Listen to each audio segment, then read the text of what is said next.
Sebutan yang tersembunyinya istilah haji dalam bahasa ini ke reputasi. Reputasi yang tak bernilai di mata makhluk, tapi bernilai di mata Allah. Karena urang kumulnya masyhurun fis sama, majhulun fil ard. Dikenal di langit, malah menjadi perbincangan penduduk langit, tidak dikenal di bumi.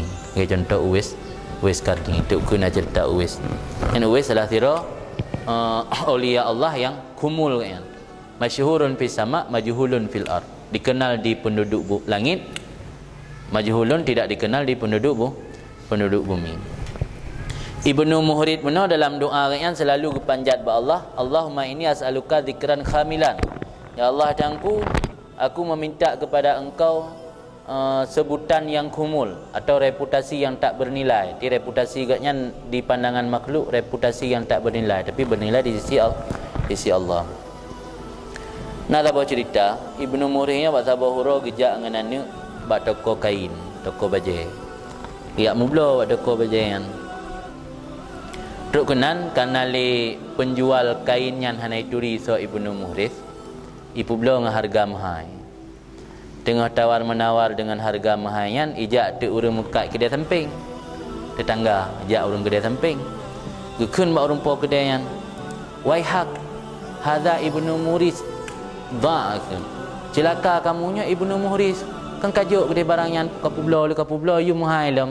Kajuk mentang kata sedekah kan. Tapi Ibnu Muhrid hana senang ke dengan jawaban urang di samping kedaian. Di urang samping kedai ya peturi ba urang mekat ijak bahawa agaknya Ibnu Muhrid salah tira dengan tabi'in sampai salah. Salah tira urang yang urang taat, urang saleh lah. Dia peturi ba urang mekat ijan sampai keul le urang kedai samping, wai hak celaka kamunya Ibnu Muhrid. Da kajuk kedai barang, da lahu. Kajuk kedai barang ke agaknya ku kat publa dengan you mahal. Duduk Ibnu Muhrid lagi dengar haba tetangga kedai yang saya getarik je bajarawan ni, idhab bina, mari kita pergi. Inama jitu li ashtariya bimali la bidini. Saya datang untuk membeli barang dengan harta, bukan dengan agama. Sebab agaknya ituri karena agama no. Ituri karena agaknya urang saleh. Anak galak agaknya ni yak bi barang pre le urang ataupun murah le urang karena agama agaknya. Long kujak kena kat mublo bak kedai dengan peng kan dengan agama. Itu yang galak kan? Ulang tu kaje kabu, kaje kabi, kaje kaba macam-macam lah. Nya dia dajak bak kedai sehingga yang hanai turi turinan kadang-kadang tapakat urang lain lah yang turi dan yo. Bayar mengai pemurah hayu atau bisa-bisa pu pre libur.